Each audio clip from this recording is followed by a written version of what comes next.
going to do.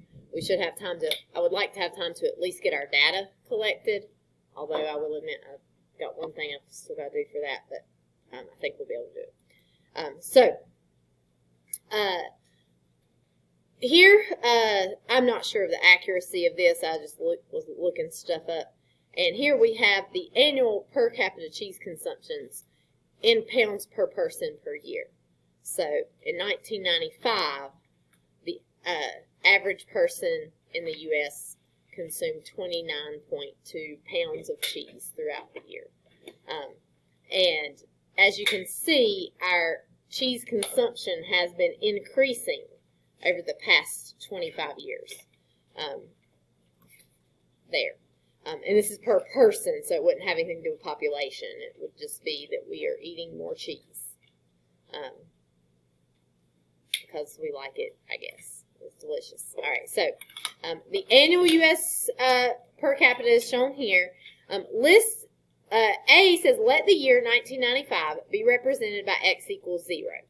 Use your calculator to find a linear model for the data shown below. So this one tells us to do a linear model. So we're not going to mess with quadratic or anything else there. I did want to do one of these problems like this because it says to let the year 1995 be represented by x equals 0.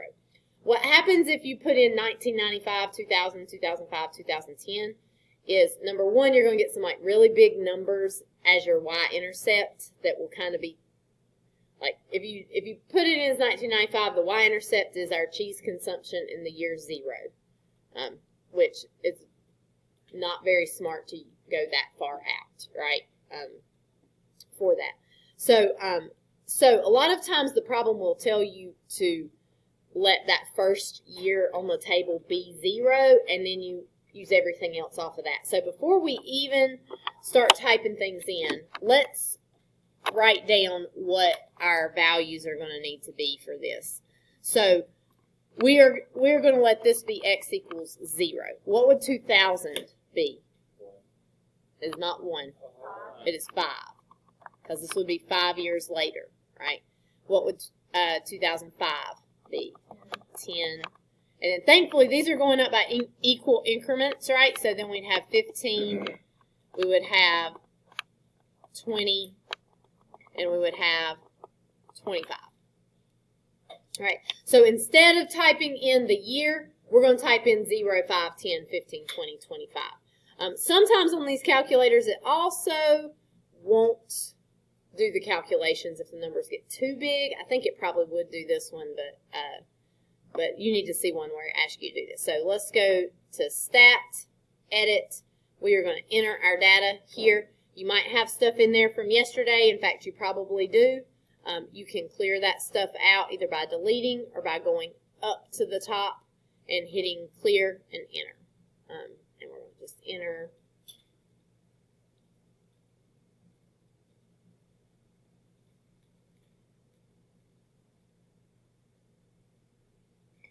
Oops.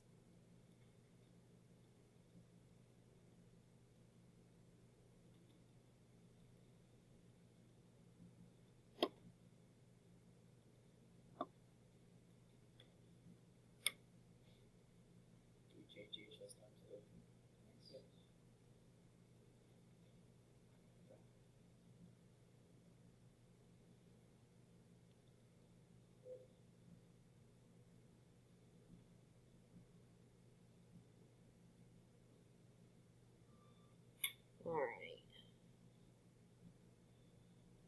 Okay, so everybody should have their data entered. Check on your neighbor, make sure they've got their data entered. And you want to make sure everything is in correctly, so I'll check mine too. There, if you can see it. I know it's still kind of small, even up on the screen. Because if you have one number off, even by a little, it'll throw your answer off. What type of model did they ask us to do for this? Linear. So we are going to go to Stat. We will go over to Calc. Which one do we pick? Linear regression, which is number 4. Okay. L1, L2 should be right. I need to go down here to that regression equation. I want to put this in Y1. What do I need to do? Okay, alpha trace will get us y1 right there. Everybody good here? And we're going to go down here till it's calculate. Oh, you guys probably have R values if you have not reset your calculator. This, since it's a new calculator, is reset. Anybody remember how to turn those diagnostics on?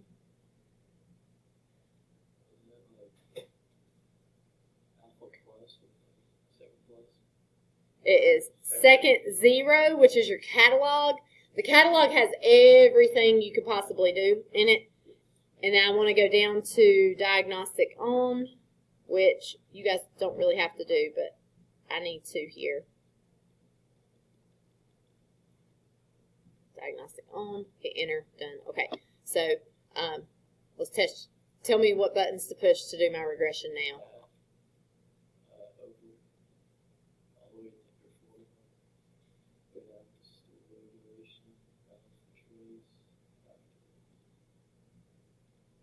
One, calculate. There we go. Okay, so is this the same thing you guys are getting? Okay, all right, so you want to keep at least 3 decimal places when you write this down. More is fine. The calculator's going to store more.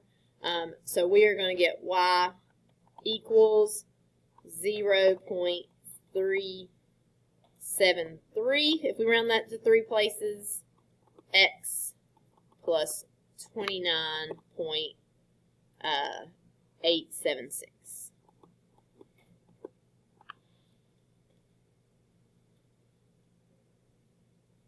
Do you have to put the y equals? Yes. It's not an equation without it, so you want to put it every time. It's one of those things, like I think on AP exam they're going to count off if you don't have it there. So make sure you're in the habit of putting it there. Okay. Now, we want to use this to predict this, and I want to show you how to do all of this just with the calculator. You can definitely do this by hand as well, and that's an option. If you like it better with lines, it might be just about as easy to do it by hand. So we did that yesterday where we did those by hand, where we just like took the numbers and plugged them in. But I want to also show you how to do it from the calculator as well, in case you want to use that. For me to do anything from the calculator, I would really like to have the graph. Now, everybody hit y equals for me.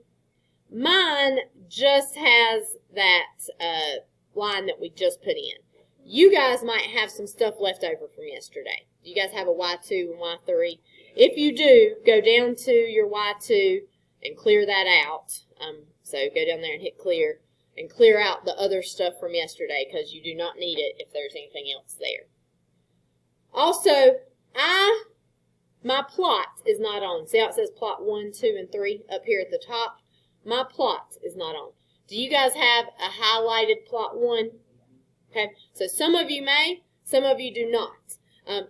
You may have cut your plot off for something, or if you reset your calculator, it cuts the plot off. Sometimes if you're trying to do other stuff, the plot will mess up your data, and you got to cut that plot off.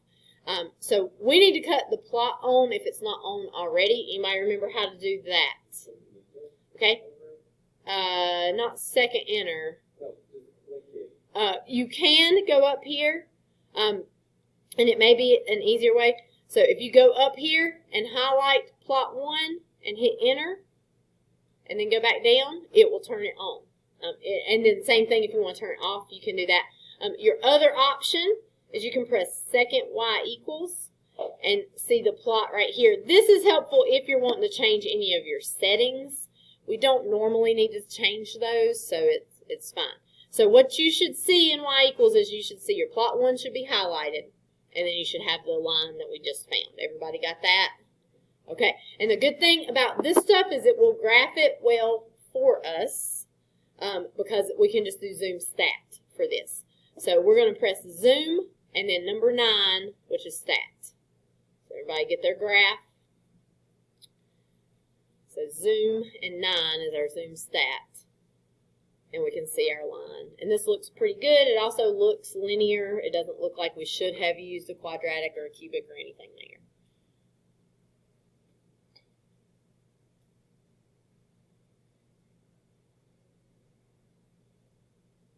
Okay.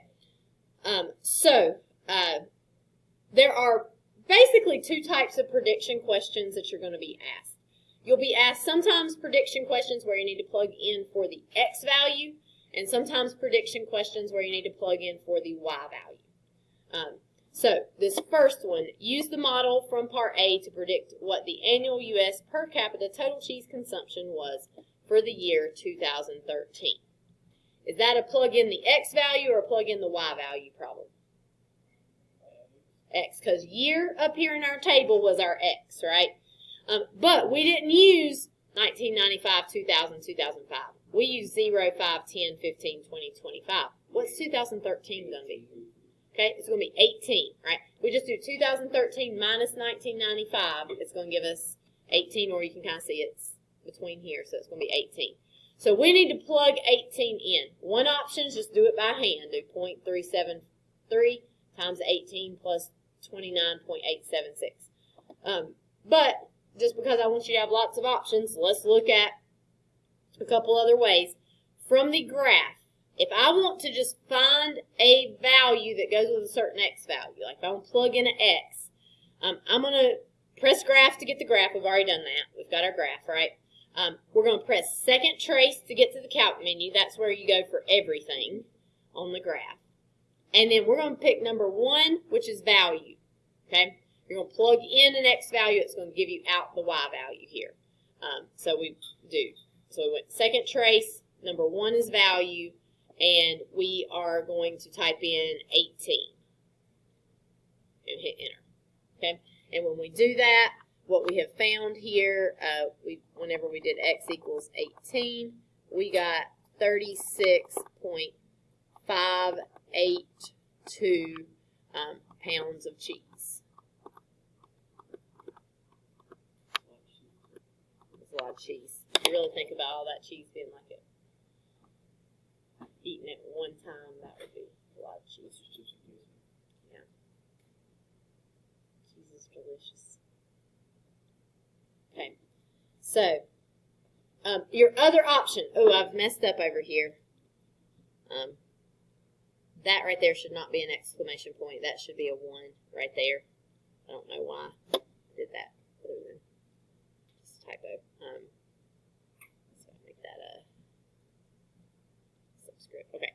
That right there should say Y1, not Y equals. So we also did this yesterday. If I want to go back to the home screen, another option for this is we can just do alpha trace, pick Y1 because we've stored our equation there, and just do parentheses of our value, which for this one is 18, and it'll give us that same number for that. So another option for that.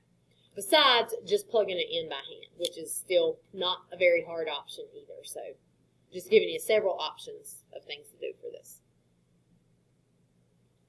Okay, everybody feeling okay there? All right, let's move on. Our next question says, if this model holds true, in what year would you expect annual U.S. per capita total cheese consumption to first exceed 45 pounds? Okay, so here you have some different options on what you can do. You certainly can do this by hand. This is 45 pounds of cheese. Which variable would that get plugged into this equation for? It'll be our Y. So you could do this by hand like we did yesterday. Just put a 45 here. Solve that really simple two-step equation, right?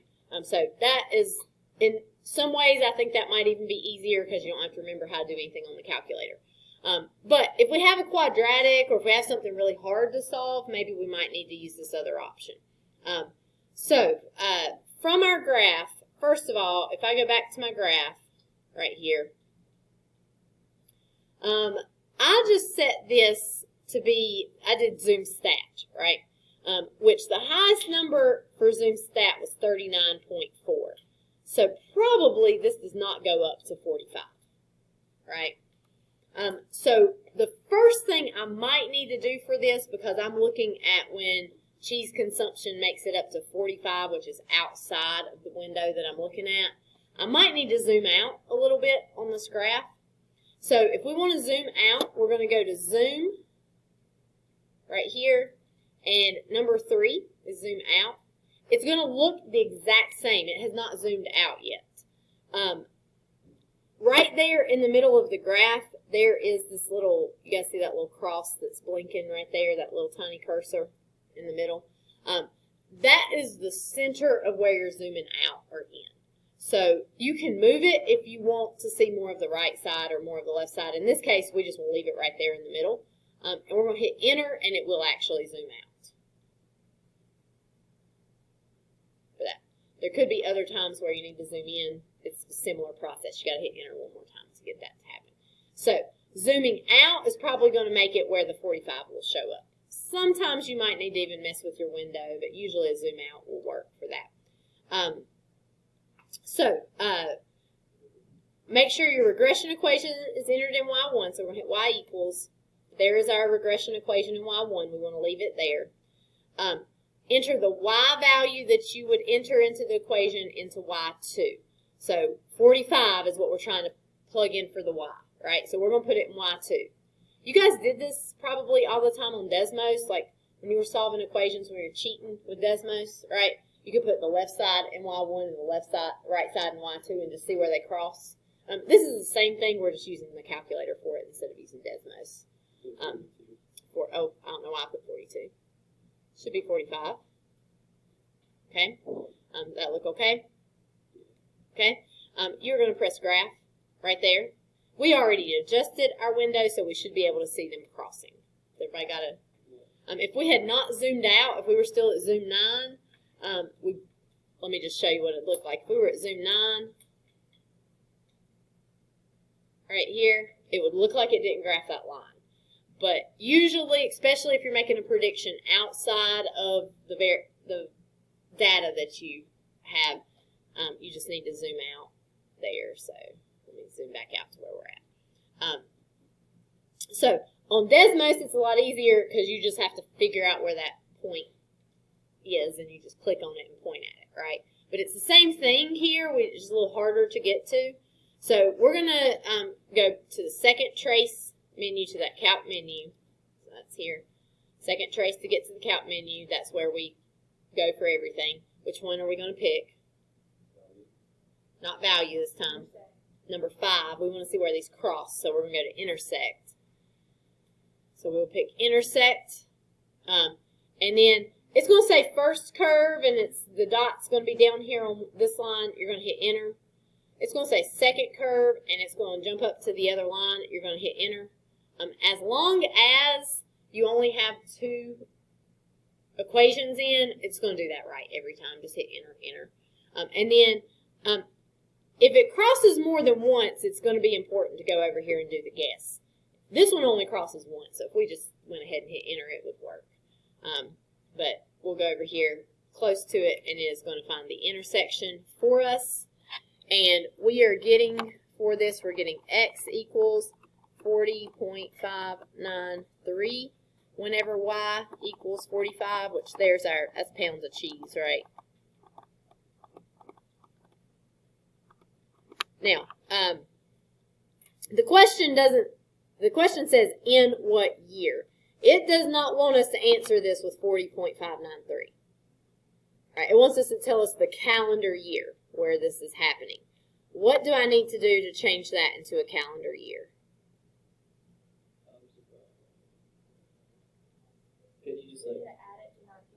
I need to add it to 1995 because we let 1995 be 0, right? So this number right here is really like years since 1995. So if we do 1995 plus 40.593, then we should get, what, 2035.593? Is that right?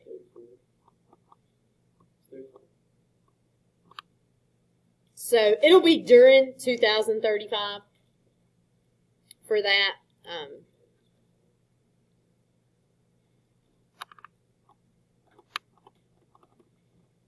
We'll put during 2035. If this was a free response question, I'd still keep that decimal, but I might also put a summary of like this is going to be during the year 2035. It's always a good idea to write down that decimal because we're supposed to be accurate to 3 decimal places.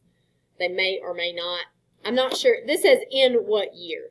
So I think you'd be okay just saying during 2035 because it doesn't say, I think this is asking the closest year, right? So I think this is okay without the decimal. To be safe, I would always write down that decimal in case they were actually looking for it. Then you've got both things there and you're covered for that. Okay, now, it's almost easier to just solve that by hand, really, on this. But sometimes whenever we have like a quadratic, it might be a lot harder to solve by hand. So this might be an option that you want to use for that. Okay, questions here? Okay, so